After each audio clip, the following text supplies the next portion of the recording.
اما بعد فاعوذ باللہ من الشیطان الرجیم بسم اللہ الرحمن الرحیم ان اللہ وملائکتہ یصلون علی النبی یا ایھا الذین آمنوا صلوا علیہ وسلموا تسلیما اللہم صلی علی سیدنا مولانا محمد وعلی آل محمد کما صلیت علی ابراہیم وعلی آل ابراہیم انک حمید مجید اللہم بارک علی محمد کما بارکت علی ابراہیم وعلی آل ابراہیم انک حمید مجید رب اشرح لی صدری ویسر لی امری واحلل عقدۃ من لسانی یفقہوا قولی. My dear sisters in Islam, Assalamu alaikum wa rahmatullahi wa barakatuhu. Today, inshallah ta'ala, we are going to continue with the 5th year of Nabi Akram sallallahu alayhi wasallam's mission as a prophet. So in this year, when we were studying the roadmap of the Seerah, we know that the 5th year stands for migration to Abyssinia. پچھلی مرتبہ ہم نے کچھ اہم pointers جو ہے ابیسینیا کے تعلق سے ڈسکس کیے تھے کہ یہ ایک مائگریشن تھی جو اللہ کے نبی صلی اللہ علیہ وسلم کے ذریعے ایک تیاری بھی تھی دا مین مائگریشن کی جو مدینہ میں ہوئی. ایک دوسری اہم بات جو ہمیں یاد رکھنی ہے وہ یہ کہ نبی اکرم صلی اللہ علیہ وسلم نے جس طرح سے مدینہ میں مواخات قائم کی تھی. مواخات یعنی برادرہڈ. ایک تو ہے کہ جو خون کے رشتے تھے اس میں سے بہت سارے لوگ ایسے تھے الگ الگ فیملیز کے الگ الگ کلانس کے جو مسلمان ہو چکے تھے اور ان کی فیملیز ابھی بھی جو ہے وہ اپنا جو پرانا دین تھا اس پر قائم تھے, اپنے پرانے مذہب پر قائم تھے. تو ہوا یہ کہ جو نئے لوگ آئے اللہ کے نبی صلی اللہ علیہ وسلم نے ان سارے جو بلیورز ہیں ان کی آپس میں ایک مواخات قائم کی اور ابیسینیا کی ہجرت سے جو ہے اس مواخات کو پھلنے پھولنے کا بہت بہترین موقع فراہم ہو گیا. وہ ہوا اس طرح سے کہ اب تک سب کی آئیڈینٹی اپنے کسی کلان کی وجہ سے تھی کہ میں ہاشم ہوں, میں مطلبی ہوں, میں جمعہ سے بلونگ کرتا ہوں, یا میں مخزومی ہوں, یا میں عدی ہوں. تو اس طرح سے قریش کے جو 14 جتنے الگ الگ خانوادے تھے ہر ایک اپنی آئیڈینٹی جو ہے وہ اس سے ڈرائیو کرتا تھا.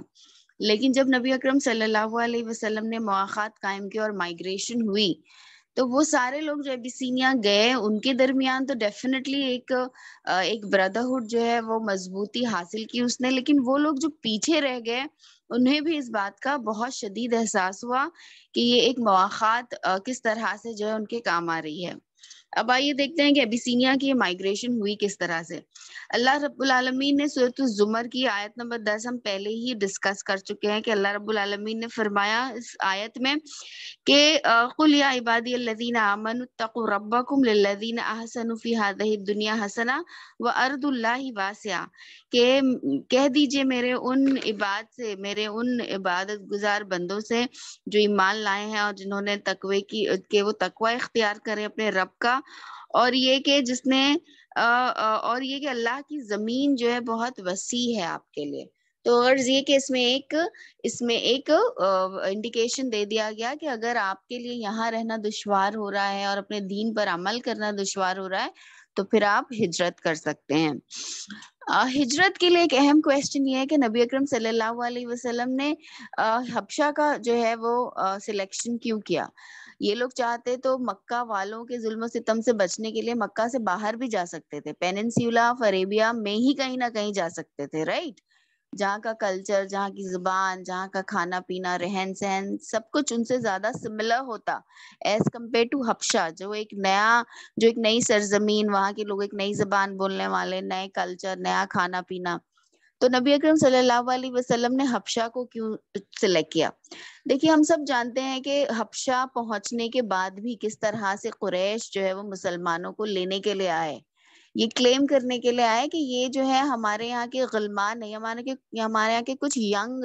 لڑکے ہیں جو اپنے مذہبی روایات سے جو ہے انہوں نے اختلاف کر کے وہ یہاں سے چلے گئے ہیں, تو آپ انہیں ہمارے پاس واپس بھیج دیجئے. یعنی یہ تک انہوں نے کہنا گوارا نہیں کیا کہ ایک نیا دین ہے یا جو کچھ ہے, وہ یہ کہہ رہے تھے کہ یہ کچھ نوجوان لڑکے ہیں جنہوں نے بغاوت کر دی ہے یا جنہوں نے جو ہے اپنے دین سے بھاگ گئے ہیں, یہ تو آپ ہماری طرف ان کو واپس دے دیجئے. اب چونکہ نجاشی جو ہے ایک انڈیپینڈنٹ بادشاہ ہے تو وہ انہوں نے اپنا ایک سٹینڈ لیا. اگر کبھی مسلمان مکہ ہی کے باہر پیننسولا جزیرت العرب میں جو ہے کسی اور مقام پہ ہجرت کرتے بھی تو قریشیوں کی جو دھاک تھی, قریش والوں کی جو دھاک تھی پورے کے پورے جزیرت العرب میں, اس سے ممکن نہیں تھا کہ مسلمانوں کو کہیں اور بھی جزیرت العرب میں جو ہے چین سے بیٹھے رہنا نصیب ہوتا. تو اس میں بھی ایک بہت بڑی حکمت تھی کہ نبی اکرم صلی اللہ علیہ وسلم کی بصیرت, نبی اکرم صلی اللہ علیہ وسلم کی the ability as a leader جو ہے وہ پوری طرح سے ابھر کر آتی ہے کہ آپ صلی اللہ علیہ وسلم نے حالانکہ حبشہ پہنچنا مکہ سے باہر جزیرت العرب میں کسی اور جگہ پر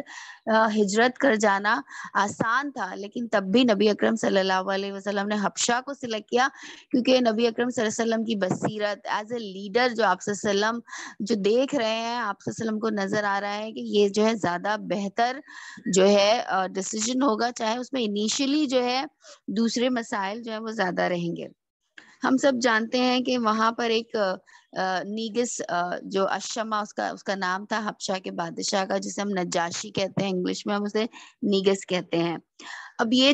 جو ہجرت ہوئی ہے ابیسینیا میں, اس کے تعلق سے دو الگ الگ روایتیں ہیں. ایک روایت یہ کہی جاتی ہے کہ دو ہجرت ہوئی. پہلی ہجرت میں کچھ 16 لوگ جو ہے وہ انہوں نے ہجرت فرمائی, اس کے بعد 80 لوگ جو ہے وہ ہجرت کیے. اب اس ہجرت میں بھی مرد اور عورت سارے کے سارے شامل ہیں. دوسری روایت یہ ہے کہ بھائی یہ الگ الگ ادوار میں یا الگ الگ دور میں یا الگ الگ سالوں میں یہ ہجرت نہیں ہو رہی ہے دو, بلکہ لوگ جو ہے خاموشی کے ساتھ تھوڑی تھوڑی تعداد میں جا رہے ہیں, کیونکہ وہ نظر میں نہیں آنا چاہتے مکہ والوں کی کہ وہ یہاں سے, بیکاز جیسے ان کو پتا چلے کہ یہ لوگ جا رہے ہیں تو ظاہر سی بات ہے کہ وہ آرام سے ان لوگوں کو نکلنے نہیں دے سکتے تھے. تو ہوا یہ کہ ہجرت جو ہے پوری کی پوری ایک ساتھ جو ہے 80 کے 80 لوگ, یا بعد میں جو سینکڑوں کی تعداد ہو گئی حبشہ میں مسلمانوں کی, تو وہ ایک ساتھ نہیں گئے بلکہ تھوڑے تھوڑے جو ہے ٹکڑیوں میں جو ہے وہ مکہ سے حبشہ کی جانب انہوں نے روانگی اختیار کی ہے. اب دیکھیے آپ کے سامنے جو ہے یہ ایک میپ ہے جو آپ کو نظر آ رہا ہے کہ مکہ سے حبشہ جو ہے وہ سمندر کا بحیر جسے ہم ریڈ سی کہتے ہیں, بحیر احمر جو ہے اس کو کراس کر کے جو ہے وہ مکہ سے اقصم ان کا ایک علاقہ ہے جہاں پر وہ پہنچے ہیں. رائٹ, ابیسینیا کا علاقہ پورا گرین ہے اور مکہ سے جو ہے اقصم کی طرف آتے ہیں. تو ظاہر سی بات ہے کہ ایک بحری راستے سے انہیں آنا ہے, ایک سمندر جو ہے انہیں پار کرنا ہے, اور یہ سفر جو ہے کوئی بہت زیادہ آسان نہیں تھا. ڈیفینیٹلی مکہ سے بھی وہ نکل رہے ہیں تو بہت بچتے بچاتے نکل رہے ہیں کہ کسی کی نظر میں نہ آئیں, اور ایک وہ سفر جو آپ پوری تیاری سے نکلتے ہیں, اور ایک وہ سفر جس میں آپ کو بس قلیل سے قلیل وہ چیزیں لینی ہے جس کی وجہ سے آپ مختصراً اور جلد سے جلد ایک جگہ سے نکل جائیں. تو ان مشکلات کے بارے میں ہم اندازہ لگا سکتے ہیں, اور اس سے بھی ہمیں اندازہ ہوتا ہے کہ جو انیشل فیز میں جو لوگ آئے اسلام میں, ان کی کیا اسلام کے ساتھ کمٹمنٹ رہی, اور کیا ان کا جذبہ رہا, اور کیا ان کے اندر حوصلہ تھا مشکلات کو فیس کرنے کا. یہاں ہمیں پتہ چلتا ہے کہ جو مائگریشن ہوئی ہے ابیسینیا کی, اس میں صرف غریب لوگ نہیں تھے جن کو بہت زیادہ ستایا جا رہا تھا. ابھی جب ہم ان کی لسٹ دیکھیں گے تو آپ کو دکھائی دے گا کہ اس میں تو سارے بڑے بڑے گھروں کے اولادیں بھی ہیں, لیڈروں کے بھائی ہیں, لیڈروں کے داماد ہیں, لیڈروں کے بیٹے ہیں, یعنی جو جن خانوادے اور کلانس کے بڑے بڑے لیڈرز ہیں ان کے گھر کے بچے بھی جو ہے مائگریشن کر چکے ہیں حبشہ کی طرف. اور یہ ان کے لیے ایک بہت ہی جسے کہا جائے گا کہ ایک بہت ہی ٹرکی سچویشن تھی ان کے لیے کہ بحیثیت ایک لیڈر جو ہے, جب خود کی بیٹی, خود کا بیٹا یا خود کا بھائی جو ہے وہ مائگریٹ کر رہا ہے, وہ اسلام قبول کر لیا ہے, اور اس کی جو ہے اس کی کمٹمنٹ اسلام کے ساتھ اس قدر زیادہ ہے کہ وہ اپنے نہ خانوادے کا خیال کر رہا ہے, نہ خانوادے میں اپنی پوزیشن کا خیال کر رہا ہے, تو پھر ان کے لیے جو ہے کوئی ڈیسیجن لینا اپنے بچوں کے لیے بہت مشکل ہو رہا تھا. اب ہم دیکھتے ہیں کہ ان میں بڑے بڑے گھروں کے لوگ ہیں. خود نبی اکرم صلی اللہ علیہ وسلم کے داماد عثمان بن عفان جو کہ بہت ہی رچ فیملی کو بلونگ کرتے ہیں, طاقتور ہے, ان کی ایک دھاک ہے مکہ میں, لیکن وہ بھی جو ہے اپنی وائف رقیہ کے ساتھ جو ہے انہوں نے ہجرت کی حبشہ, اور جو ہے کافی دنوں بعد نبی اکرم صلی اللہ علیہ وسلم کو جو خبر ملی ان لوگوں کی خیریت سے پہنچ جانے کی. اور ظاہر سی بات ہے کہ اس وقت کمیونیکیشن یا ایک جگہ سے دوسری جگہ پیغام پہنچانا کتنا مشکل تھا. اگر کوئی واپس آیا ہے وہاں سے اور وہ آ کر آپ کو خبر دے تو ہی جو ہے آپ کو یہ خبر مل سکتی تھی. تو اس لسٹ میں جو ہے ہم دیکھتے ہیں کہ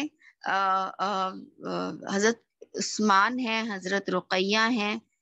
اوکے, اس کے بعد ہم دیکھتے ہیں جعفر. تو ہمارے سامنے ہیں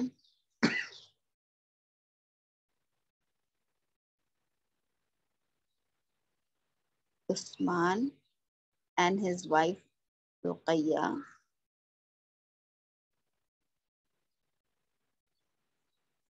اس کے بعد ہم the next is جعفر بن ابی طالب اور ان کی wife Asma.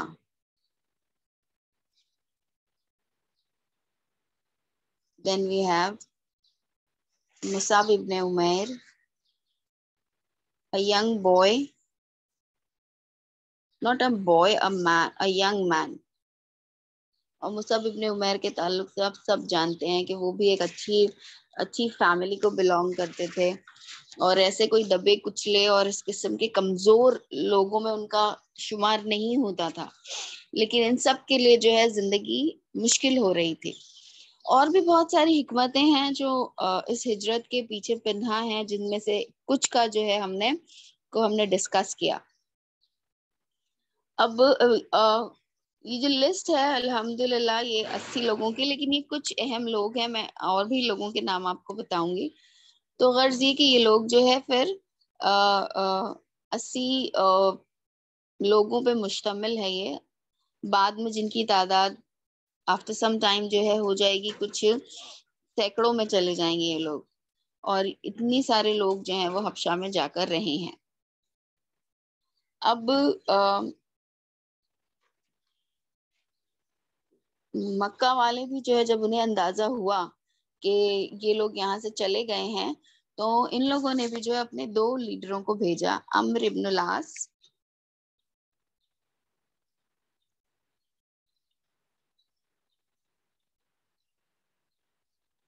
I don't know whatever I write.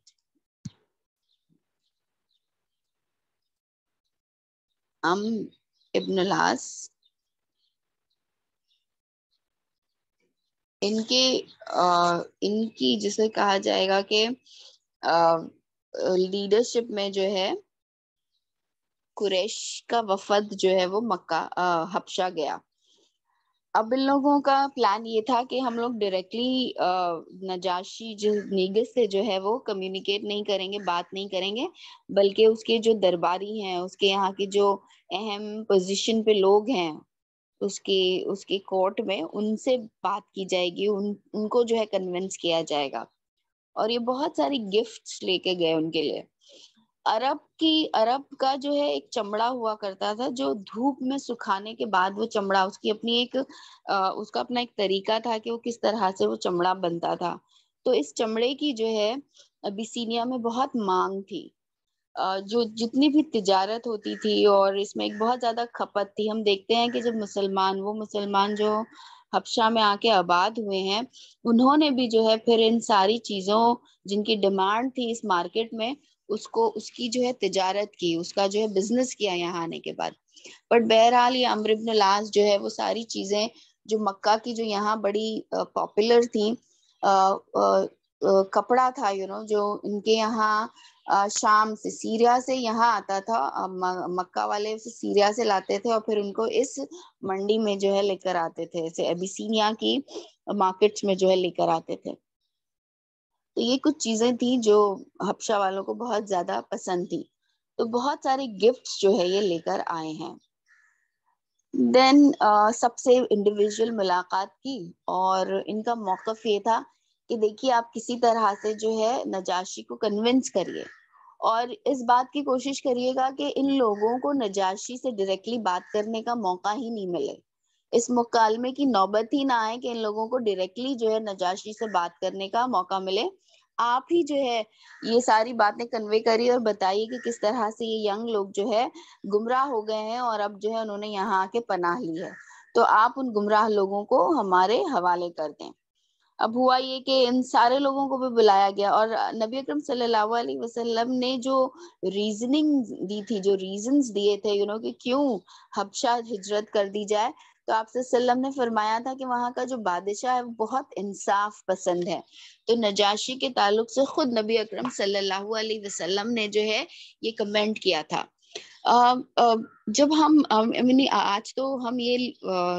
جو دربار میں واقعہ پیش آیا تھا اور وہ لوگ جو نجاشی جو حبشہ ہجرت کر کے گئے تھے ان کے نام وغیرہ ہم ڈسکس کریں گے، لیکن ایک اور جو ہماری کلاس ہوگی اس میں ہم یہ بھی دیکھیں گے کہ کس طرح سے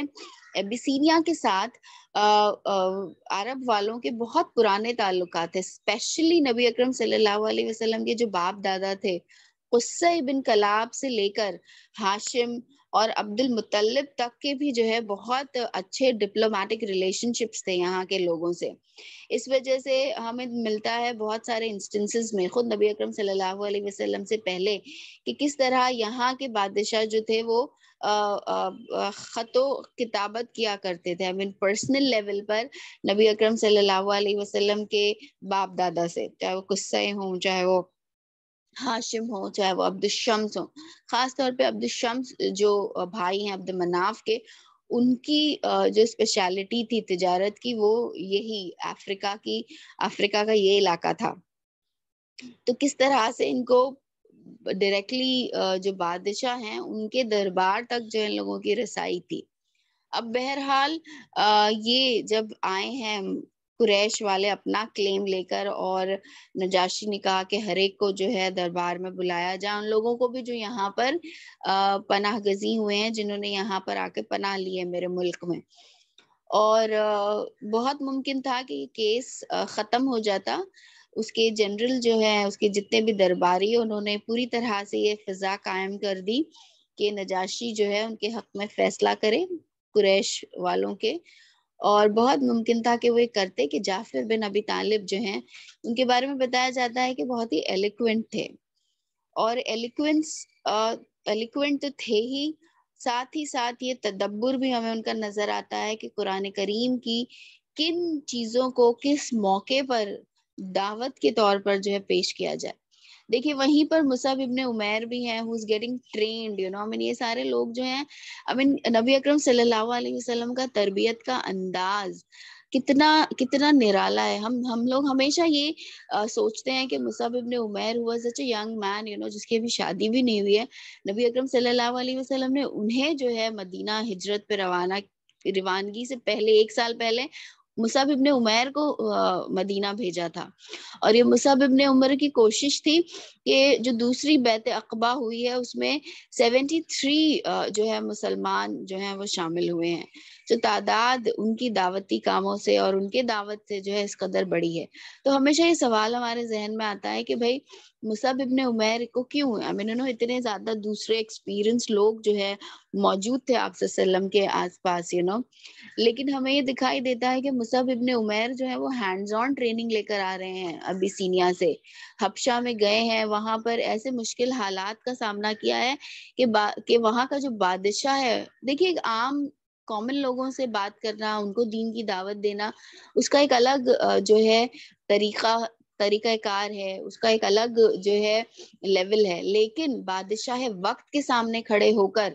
اپنی بات کو رکھنا اور ایک ایسے ماحول میں رکھنا جہاں پر آپ کے لیے فضا جو ہے بہت زیادہ سازگار نہیں ہے، اور پھر وہاں پہ اس طرح سے بات کرنا کہ آپ سامنے والے کو کنونس کر دیں، یہ ایک بہت ہی جسے ہم کہیں گے کہ ایک بہت ہی بڑی بات ہے جو ہمیں اس پورے واقعے میں دکھائی دیتی ہے. سو مصعب ابن عمیر جو ہیں وہ ٹرین ہو رہے ہیں، ہینڈز آن ٹریننگ لے رہے ہیں اپنے ایکسپیرینس کے ساتھ جو ہے. پھر وہ نبی اکرم صلی اللہ علیہ وسلم نے ان کا انتخاب کیا اور انہیں جو ہے مدینہ بھیجا. تو دیکھیے یہ جو حبشہ کی جو ہجرت تھی، ڈیفینیٹلی یہ بہت سارے معاملات میں جو ہے ہجرت کی مدینہ سے مختلف تھی. ہجرت یہ جو ہجرت ہے اس میں سب کو پتا تھا کہ ہم بس تھوڑے وقت کے لیے جا رہے ہیں اور ہم واپس آ جائیں گے. مدینہ کی جانب جب ہجرت کی جا رہی تھی تب یہ نہیں معلوم تھا کہ واپس آنے بھی ملے گا یا نہیں، یا کتنے عرصے وہاں رہنا ہوگا. تو تو جب جا رہے تھے مکہ چھوڑ کے مدینہ، تو ڈیفینیٹلی اس مائنڈ سیٹ کے ساتھ جا رہے تھے کہ اب جلا وطن ہو رہے ہیں، اب اپنا ملک چھوڑ کر جا رہے ہیں ہمیشہ کے لیے. لیکن جب حبشہ جا رہے ہیں تو وہاں یہ سوچ کے نہیں جا رہے ہیں کہ اب ہمیشہ کے لیے رہنا ہے، بلکہ یہ سوچ کے جا رہے ہیں کہ واپس آئیں گے ہم. دوسرا یہ کہ مدینہ کے لوگ خود آ کر نبی اکرم صلی اللہ علیہ وسلم کو انوائٹ کر رہے ہیں، اور آپ صلی اللہ علیہ وسلم بھاگ کر مکہ سے مدینہ چھپنے نہیں جا رہے ہیں، بلکہ آپ صلی اللہ علیہ وسلم جا رہے ہیں in the position of a leader to مدینہ. کہ خود عرب جو وہاں کے جو دو گروپ ہیں بڑے بڑے، اوس اور خزرج مدینہ کے، ان کا یہ مسئلہ تھا کہ بھائی ہمارے سے کسی طرح ہمارے ڈسپیوٹس حل نہیں ہوتے ہیں. تو جس کسی کو بھی کوئی معاملہ ہو جزیرت العرب میں، تو اس کا رخ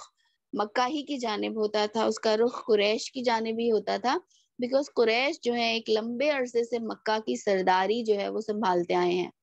تو ہم نے دیکھا کہ وہ آئے تو مکہ والوں کے پاس تھے، لیکن قریش ور ناٹ انٹرسٹڈ. اس وقت جو لیڈرشپ تھی قریش کی، اور اسپیشلی ہاشم کی، ان بڑے لوگوں میں اس وقت ابو لہب اور اس قسم کے لوگ شامل تھے، کہ انہیں لگا کہ بھئی ہمارے ہی پرابلمز اتنے زیادہ ہیں کہ ابھی ہمارے پاس وقت نہیں ہے کہ ہم دوسروں کے مسئلے حل کریں. لیکن جب نبی اکرم صلی اللہ علیہ وسلم کے پاس یہ بات آئی تو آپ صلی اللہ علیہ وسلم نے بڑی پازیٹیولی اسے لیا اور ان سے کہا کہ میں آپ کا صرف مسئلہ ہی نہیں حل کرنے کے لیے تیار ہوں، بلکہ آپ کو اس سے بہتر کی پیشکش جو ہے میں کر رہا ہوں. آپ کی دنیا اور آخرت کو سنوارنے کی والی جو بات ہے وہ میں آپ کے سامنے جو ہے وہ لے کر آ رہا ہوں. تو غرض مدینہ کی ہجرت بہت سارے اپنی ڈیٹیلز میں حبشہ کی ہجرت سے مختلف تھی. لیکن ایک بہت اہم نقطہ جو ہم سمجھتے ہیں وہ یہ کہ یہ ہجرت جو تھی دراصل اس ہجرت کی تیاری تھی. یہ پہلی ہجرت جو ہے اس نے بہت سارے الگ الگ طریقوں سے اپنے ایکسپیرینسز سے ایسے لوگوں کو تیار کر دیا جو اب اس بات کے لیے ریڈی ہو چکے ہیں کہ کیسے ایک غیر مانوس ایک ایسے ماحول میں جا کر رہنا جو ہمارا نہیں ہے، ایک دوسرے ماحول میں جا کر. اب یہ جو ساری پوری گفتگو ہے جعفر بن ابی طالب کی بات نجاشی کے دربار میں،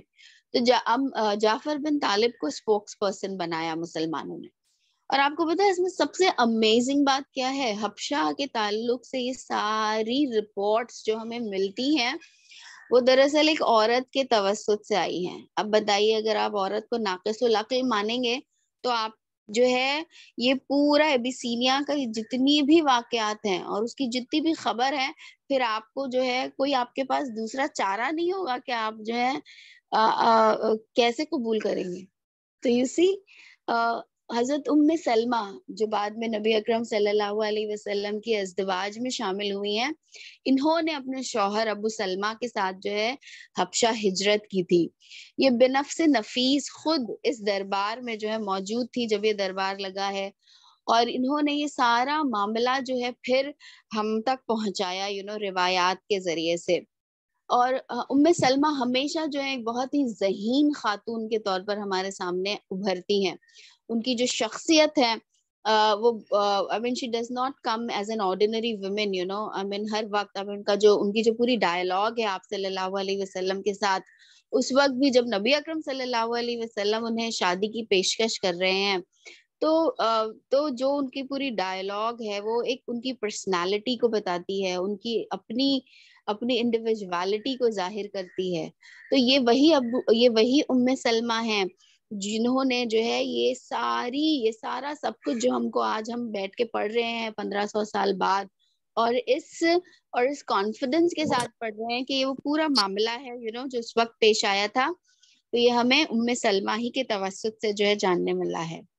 اب دیکھیے ان سارے لوگوں نے جعفر بن ابی طالب کو اپنا اسپوکس پرسن چنا. تو ایک بہت ہی ڈسپلن کے ساتھ جو ہے یہ سارا معاملہ ہو رہا ہے. اب جعفر بن ابی طالب نے جو ہے ایک بہت ہی خوبصورت اسپیچ جو ہے اس کے سامنے کی، بادشاہ کے سامنے. وہ سارے اپنے جو برائیاں تھیں وہ گنوائیں کہ ہمارا معاشرہ جو ہے وہ ان ساری برائیوں میں ملوث تھا، جس میں شرک موجود تھا، جس میں لڑکیوں کو گاڑ دینا موجود تھا، جس میں سود کی لعنت جو ہے وہ شامل تھی. اور یہ ساری برائیاں جو ہے ہمارے عقیدے اور ہمارے اعمال میں شامل ہو چکی تھی. اور پھر اس کے بعد ہمیں ایک ایسا رہبر، ایک ایسا ہادی اللہ رب العالمین نے ہمارے پاس بھیجا جو اسی روایت کی کنٹینویشن میں آیا ہے، جس روایت میں ابراہیم کو بھیجا گیا، یعقوب اور اسحاق اور ان سارے نبیوں کا نام لیا. تو جب انہوں نے نبیوں کا نام لیا تو نجاشی جو ہے بالکل کھڑا ہو گیا اٹھ کے. اس نے کہا یہ سب نام تم کو کس نے سکھائے ہیں؟ عرب تو امی تھے، ان کے پاس کوئی کتاب نہیں تھی، تو یہ سارے نام تمہیں کیسے معلوم ہے؟ تو جعفر بن ابی طالب نے کہا کہ یہ تو وہی نام ہے جو ہمارے نبی نے ہمیں سکھائے ہیں. اور پھر انہوں نے جو ہے بہت ہی جسے آپ کہیں گے کہ نجاشی نے جب یہ کہا کہ آپ مجھے جو ہے بتائیں کہ کیا کہتا ہے آپ کا دین، تو انہوں نے قرآن کریم کی جو ہے کچھ آیات جو ہیں وہ تلاوت کی ہیں. اب اس کے بعد جو ایک بہت مشکل مرحلہ آیا تھا کہ نہیں، اس سے پہلے جو ہے انہوں نے خود مریم علیہ السلام کے بارے میں جو ہے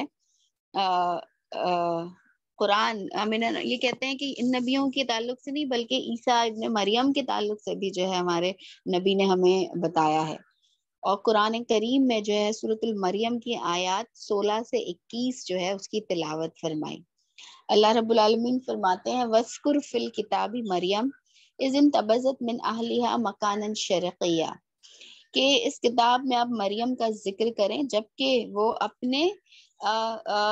اپنی فیملی سے جو ہے ہٹ کر کہاں چلی گئی تھی؟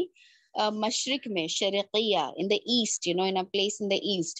اب یہی وجہ ہے شاید جس کی وجہ سے عیسائی جو ہے اپنا قبلہ ایسٹ کی جانب جو ہے رخ کرتے ہیں، کیونکہ یہی وہ جگہ تھی جہاں پر حضرت مریم علیہ السلام نے جو ہے جسے آپ کہیں گے پناہ لی تھی، اور اس ایسٹرن جو اینڈ ہے وہاں جا کر جو ہے وہ رہ گئی تھی. فَاتَّخَذَتْ مِن دُونِهِمْ حِجَابًا فَأَرْسَلْنَا إِلَيْهَا رُوحَنَا فَتَمَثَّلَ لَهَا بَشَرًا سَوِيًّا. دیکھیے قرآن کریم کا وہ مقام ہے جہاں حجاب کا لفظ جو ہے وہ وارد ہوا ہے. تو یہاں پر حجاب جو ہے وہ ایک کرٹن، ایک اسکرین کے طور پر آ رہا ہے کہ انہوں نے جو ہے ایک پردہ جو ہے حائل کر لیا، ایک اسکرین حائل کر لیا. اینڈ نبی اور اللہ رب العالمین نے جو ہے ایک اینجل جو ہے ایک فرشتہ جو ہے وہ انسان کی شکل میں ان کے طرف جو ہے بھیجا گیا. قالت انی اعوذ بالرحمن منک ان کنت تقیا. تو اس نے کہا کہ میں رحمان کی پناہ میں آتی ہوں اگر جو ہے اگر تم ایک تقوی والے، ایک مائنڈفل بندے ہو. قال انما انا رسول ربک، کہ میں تو اللہ کی جانب سے ایک فرستادہ ہوں جو تمہاری طرف آیا ہوں. لأہب لکی غلاما زکیہ، اور تمہیں ایک بیٹے کی خوشخبری دینے. قالت انا یکون لی غلام ولم یمسسنی بشر ولم اک بغیہ. اس نے کہا کہ مجھے کیسے بیٹا ہو سکتا ہے جبکہ مجھے کسی بشر نے ہاتھ نہیں لگایا، اور نہ ہی جو ہے میں کوئی بدچلن ہوں. قالت کذالک، اس نے کہا ایسا ہی ہوگا. قال ربک هو علی ہین ولنجعلہ آیۃ للناس ورحمۃ منا وکان امرا مقضیا. اس نے کیا کہا کہ ہاں یہ ایسا ہی ہوگا، اور اللہ تعالیٰ جو ہے اسے ایک کیا بنانے والے ہیں، ایک نشانی بنانے والے ہیں انسانیت کے لیے، اور اسے آپ کے لیے جو ہے ایک مرسی ہماری طرف سے بنائیں گے. اور یہ جو ہے ایک ڈیسائیڈڈ امر ہے، مقضیہ، اس کا فیصلہ جو ہے وہ لیا جا چکا ہے. تو یہ جب آیات تلاوت کی گئی نجاشی کے دربار میں، تو وہ جو ہے بہت زیادہ متاثر ہوا. ظاہر سی بات ہے اللہ رب العالمین کا کلام ہے, اور وہ نجاشی جو ہے ایک انصاف پسند اور ایک ایسا بادشاہ ہے جس کی اچھائی کی گواہی خود نبی اکرم صلی اللہ علیہ وسلم پیش کر رہے تھے نا. تو وہ بہت متاثر ہوا اور اس نے کہا کہ نہیں, ان لوگوں جو ہے میں ان لوگوں کو آپ کے حوالے نہیں کر سکتا. آپ لوگوں کا یہ جو کلیم ہے کہ یہ لوگ آپ کی روایت سے ہٹ گئے ہیں, تو یہ کریکٹ نہیں ہے, بلکہ ان کا اپنا ایک موقف ہے جس کو انہوں نے اپنایا ہے. اب عمرو بن عاص جو ہے وہ بڑے پریشان ہوئے کہ یہ تو ہماری ساری محنت, اتنا ہی سب ہم گفٹس جمع کر کے لائے تھے, ہماری ساری محنت پہ, ساری ہماری جو ڈپلومیٹک کوششیں تھی اس پہ پانی پھر جائے گا, کچھ نہ کچھ تو کرنا ہوگا. پھر اس نے یہ کہا کہ نجاشی جو ہے یہ نہیں جانتا ہے کہ مسلمان جو ہے وہ اللہ عیسیٰ علیہ السلام کو اللہ کا بیٹا نہیں مانتے ہیں, اور اگر عیسیٰ کو ابن اللہ نہ کہیں گے, اللہ کا بیٹا نہیں کہیں گے, تو نجاشی جو ہے وہ غصہ ہو جائے گا ان سے. تو پھر یہ کہ ہم جاتے ہیں اور ہم نجاشی کے دربار میں اب کل یہ بات کہیں گے کہ آپ ان سے پوچھئے کہ عیسیٰ کے تعلق سے جو ہے آپ کا کیا موقف ہے. ایک دوسری بات جو اس نے یہ کی کہ جہاں بہت ساری خرابیاں عیسائیت میں آئی تھیں, تو ان کے وہاں یہ بھی سجدے یا بادشاہ کے سامنے جو ہے سروں کو جھکانے کی روایت یا سجدے کی روایت جو ہے وہ قائم ہو چکی تھی. مسلمان جب آئے تو انہوں نے جو ہے اس طرح سے کوئی سجدہ نہیں کیا, حالانکہ جب قریش آئے تو انہوں نے بھی جو ہے ان کے اس پریکٹس کو فالو کرتے ہوئے سجدہ کیا. تو عمرو بن العاص نے اس بات کو بھی ابھارا کہ دیکھیے یہ لوگ عزت بھی نہیں کرتے اپنے سے بڑوں کی, یہ لوگ آپ کو جو ہے آپ کا رسپیکٹ بھی جو ہے وہ نہیں کر رہے, آپ کے سامنے جو ہے سجدہ بھی نہیں کر رہے ہیں.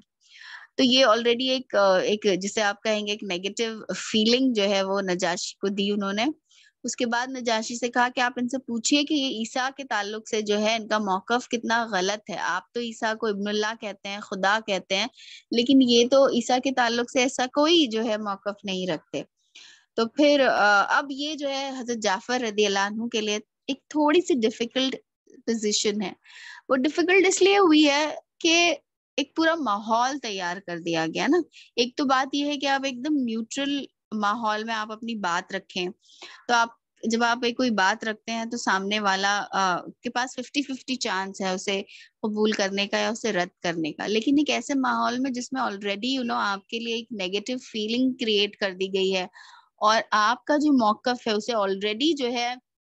بہت ہی نیگیٹو طور پر سامنے والے کے سامنے پیش کر دیا گیا ہے, تو اب آپ کے لیے ڈبل کام ہو جاتا ہے کہ آپ کو پہلے اس نیگیٹیوٹی کو دور کرنا ہے اور پھر آپ اپنی بات جو ہے سامنے والے کے ہاں رکھیں گے. تو حضرت جعفر کے لیے جو ہے ممکن نہیں تھا کہ وہ کوئی اور بات کہہ سکتے, بیکاز اللہ کا کلام جو ہے وہ آلریڈی یہ بات کہہ چکا ہے کہ کون لوگ ہیں اور کون سے حضرت عیسیٰ کی کیا پوزیشن ہے اللہ رب العالمین کے نزدیک. تو حضرت جعفر نے جو ہے سورۃ المریم ہی کی آیات 34-36 جو ہے وہ تلاوت کی, اور وہ کہتے ہیں کہ یہی وہ بات ہے جو ہمارے نبی نے ہمیں سکھائی ہے. ذالک عیسی ابن مریم قول الحق الذی فیہ یمترون, کہ یہ ہے عیسیٰ ابن مریم جن کے یہ جو ہے جن کے the exposition of truth, جسے ہم کہیں گے کہ جن کے بارے میں جھگڑ رہے ہیں اور جن کے تعلق سے ایک بات جو ہے وہ حق ثابت ہو چکی ہے. ما کان للہ ان یتخذ من ولد, اور یہ اللہ تعالیٰ کے شایان شان نہیں ہے کہ وہ اپنے لیے کسی کو بیٹا بنائے. سبحانہ, اور پاک ہے اس کی ذات. اذا قضا امرا فانما یقول له کن فیکون, اور اللہ تعالیٰ جب کسی امر کا ارادہ کرتا ہے تو اس کے لیے تو بس ایک لوگوس ہے, اس کے لیے تو بس ایک کہہ دینا ہے, اس کے لیے تو بس ایک ورڈ ہے, ایک حکم دینا ہے, کن,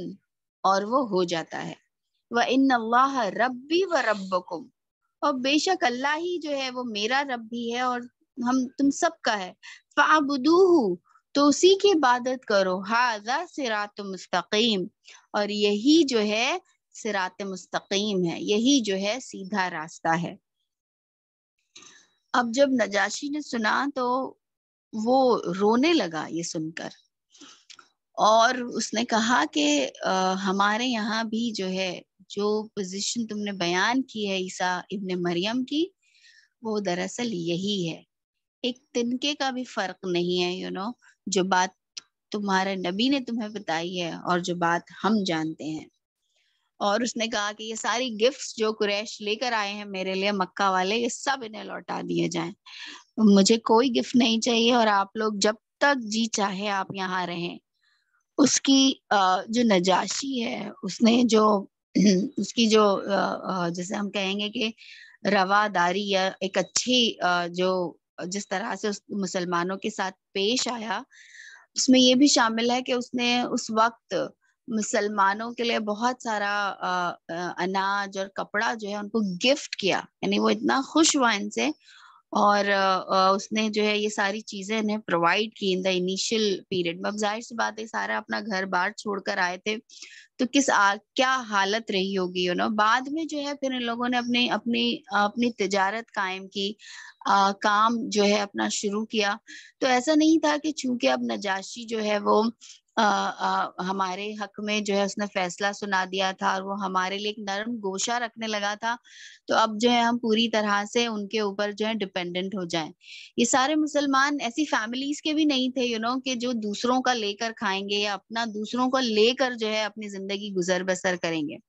یہ خود اچھی اچھی فیملیز کو بلانگ کرتے تھے مکہ سے بھی۔ تو یہ جب حبشہ بھی آئے ہیں ہجرت کر کے، تو انہوں نے جو ہے یہ بہت زیادہ نہ ان کی اکانومی پہ بوجھ بنے ہیں، بلکہ انہوں نے اپنی تجارت جو ہے پھر یہاں شروع کی، اور نہ صرف اپنی تجارت قائم کی، بلکہ اس کے بعد انہوں نے جو ہے دعوت کا بھی کام کیا۔ ان کی دعوت کی وجہ سے سینکڑوں حبشہ کے لوگ جو ہے وہ اسلام انہوں نے قبول کیا ہے۔ لیکن اس وقت جو ہے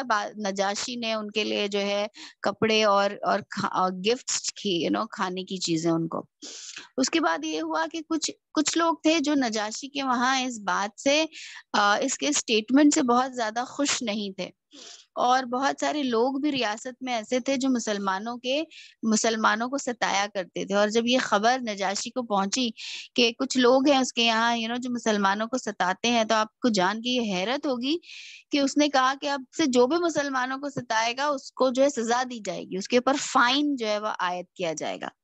اب دیکھیے کتنی بڑی بات ہے نا کہ آپ کی کنٹری میں کچھ لوگ آ رہے ہیں اور آپ جو ہے کہہ رہے ہیں کہ اگر اب کسی نے ان کے ساتھ زیادتی کیا، ان کا مذاق اڑایا، یا ان کے ساتھ جو ہے ان کے ساتھ کوئی ظلم و جبر کیا، تو اس کو جو ہے ہم سزا دیں گے، چاہے پھر وہ ہمارے ہی ملک کا اور ہماری کنٹری کا کیوں نہ ہو۔ تو یہ اگین جو ہے نجاشی کی جسے ہم کہیں گے اچھے سلوک کی گواہی ہے۔ پھر یہ کہ کچھ لوگ ایسے تھے جو بغاوت پر اتر آئے نجاشی کے خلاف، انہوں نے کہا کہ یہ اپنے دین سے پھر گیا ہے، یہ تو کہہ رہا ہے، وہ لوگ جو کہہ رہے ہیں کہ عیسیٰ ابن اللہ نہیں ہے، وہ جو ہے اس کو بھی صحیح کہہ رہا ہے، تو ہم جو ہے ایسے نجاشی کی بادشاہت کو قبول نہیں کریں گے۔ اب ایک بہت بڑی کاؤنسل بیٹھی جس میں نجاشی کو یہ گواہی دینی تھی کہ وہ کس عقیدے کو مانتا ہے، یعنی اس کے عقیدے پر بھی جو ہے سوال اٹھا۔ اب نجاشی نے جو ہے نہایت ہی چالاکی، یا جسے کہا جائے گا چالاکی سے زیادہ عقل مندی کے ساتھ اس پورے معاملے کو حل کیا۔